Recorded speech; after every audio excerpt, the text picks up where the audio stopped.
Welcome to Chinquapin Run. We are about to see the whole river from beginning to end to see how you can have a big impact on a small river. Spreading through northern Baltimore City, Chinquapin Run is a direct tributary to Herring Run and the Back River watershed. And eventually, the water ends up in the Chesapeake Bay.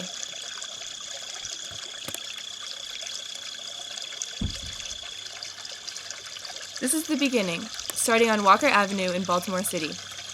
You may recognize this river from the streets that run above it, without knowing what you're driving over.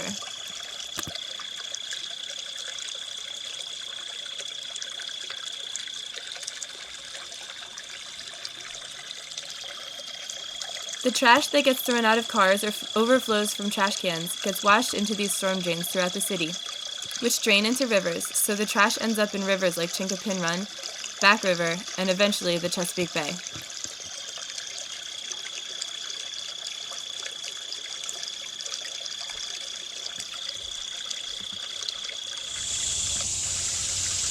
So I'm here in Chinquapin Park, and just wanted to highlight and show off some of the trees that they've planted here. 10 or 20 years, these things will be as big as those, and circle of life will continue. Here's the river.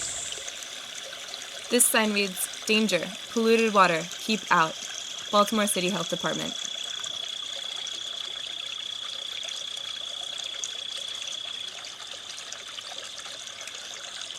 In places like Woodburn Heights, Chinquapin Run has been channelized, which is when humans put concrete under the river to control flooding, manage resources, or control stream bank erosion. There are many negative environmental impacts from channelization, including destroying fish and aquatic species habitat and destroying the riparian buffer that helps filter out pollutants from the water. These both lead to poor water quality, which is partially why the water is contaminated here.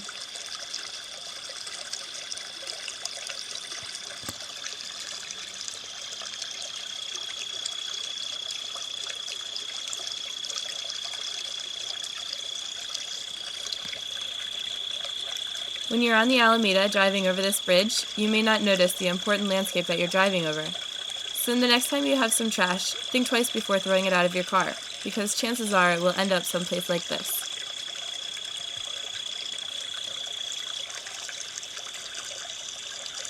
Lock Riven Boulevard runs over a beautiful part of the Chinquapin. The riparian tree buffer on both sides of the river helps to break down and eliminate pollutants from cars and lawns before they reach the water.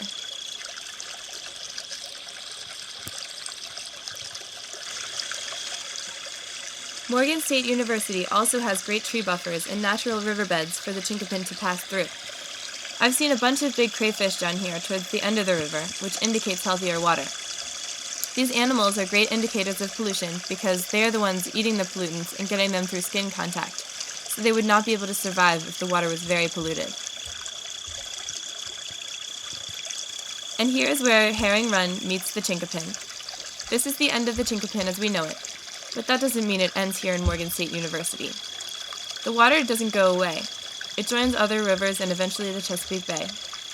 The water of the Chinquapin Run is listed as impaired by the Maryland Department of the Environment. As local residents, you can take steps to improve the water quality by attending community cleanup days held by local restoration groups, such as the Back River Restoration Committee or the Herring Run Watershed Association.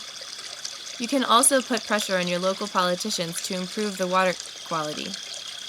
Maybe in a couple of years, Chinquapin Run can be a place to bring your family or even go fishing.